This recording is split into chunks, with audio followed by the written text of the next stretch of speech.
नमस्कार, मी रेणुका. तर तुम्हा सर्वांचा माझ्या यूट्यूब चॅनलमध्ये फार फार स्वागत आहे. तर रोज रोज तुम्हाला एकाच प्रकारचा नाश्ता खाऊन कंटाळा आला असेल, तर आज मी तुम्हाला एक वेगळ्या प्रकारचा फक्त गहू पिठापासून बनवलेला फारच चविष्ट असा नाश्ता बनवून दाखवणार आहे. मग चला सुरू करू याचा व्हिडिओ. मग ही रेसिपी बनवण्यासाठी सर्वात आधी आपल्याला एक पेस्ट बनवायची आहे. तर त्याच्यासाठी आपल्याला एक मिक्सरचं भांडं घ्यायचं आहे आणि यामध्ये एक बारीक चिरलेला कांदा घालायचा आहे. त्यानंतर आपल्याला याच्यामध्ये एक बारीक चिरलेला टोमॅटो घालायचा आहे. मग आपल्याला याच्यामध्ये 7 ते 8 लसूणच्या पाकळ्या घालायच्या आहेत. मग आपल्याला याच्यामध्ये चवीनुसार बारीक चिरलेली हिरवी मिरची घालायची आहे. आणि आता या सर्व साहित्याची एकदम बारीक पेस्ट बनवून घ्यायची आहे. तर मी इथे सर्व साहित्याची एकदम बारीक पेस्ट बनवून घेतलेली आहे. मग आपल्याला ही रेसिपी बनवण्यासाठी एक बाउल घ्यायचा आहे आणि यामध्ये 2 कप गव्हाचे पीठ घालायचे आहे. तर तुम्ही इथे गव्हाच्या पिठाच्या जागी तांदळाच्या पिठाचा नाही तर मैद्याचा पण वापर करू शकता. त्यानंतर आपल्याला याच्यामध्ये ही जी टोमॅटोची केलेली पेस्ट आहे ती सगळी घालायची आहे.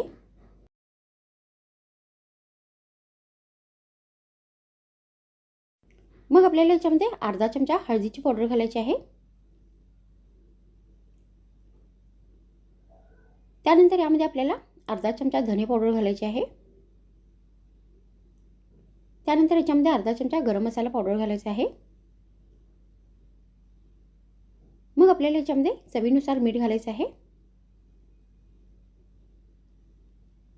मग आपल्याला याच्यामध्ये 1 चमचा जिरे घालायचे आहे.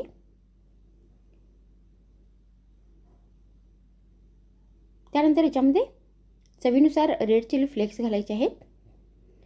मग आपल्याला याच्यामध्ये अर्धा कप बारीक चिरलेली कोथिंबीर घालायची आहे.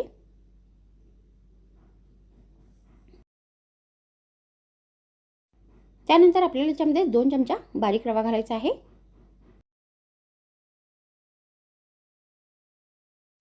मग आता हे सर्व साहित्य व्यवस्थित मिक्स करून हे पीठ आता आपल्याला मळून घ्यायचं आहे.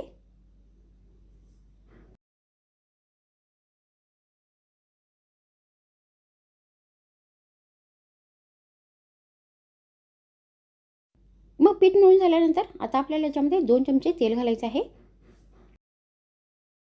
आणि मग याच्यामध्ये 2 चमचे तेल घालायचे आहे आणि परत या सर्व साहित्यांना व्यवस्थित मिक्स करायचं आहे. त्यानंतर आता हे मळलेले पीठ आपल्याला असेच 10 मिनिटांसाठी भिजण्यासाठी ठेवून द्यायचं आहे. मग आता इथे 10 मिनिट झाले आहे आणि हे पीठ आता व्यवस्थित भिजले आहे. त्यानंतर आता आपल्याला या पिठाचे गोळे बनवायचे आहेत आणि या गोळ्यांना पीठ लावून याची आपल्याला पातळ अशी पोळी लाटून घ्यायची आहे.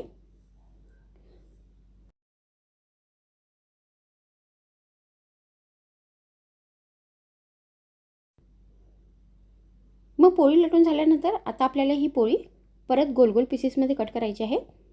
तर तुम्ही याचे छोटी छोटी गोळी बनवून पण यांना लाटू शकता. तर त्याच्यासाठी मी इथे एक बाउल घेतलेला आहे. तर आता आपल्याला गोल आकारमध्ये हे कट करायचे आहेत.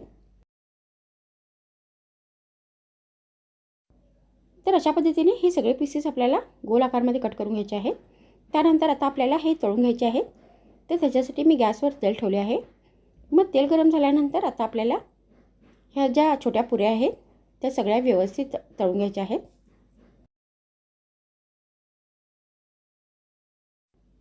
तर तुम्ही या रेसिपीला गहू पिठाचा वडा पण म्हणू शकता. तर अशा पद्धतीने आपल्याला ही रेसिपी बनवायची आहे आणि बनवून ही गरमागरम हिरव्या चटणीबरोबर नाहीतर कोणत्याही भाजीबरोबर नाश्त्यामध्ये नाहीतर जेवणामध्ये सर्व करायची आहे. तर माझ्या व्हिडिओमध्ये इतकेच. पुन्हा भेटू आणखीन एक नवीन व्हिडिओमध्ये. तर मग thanks for watching my video.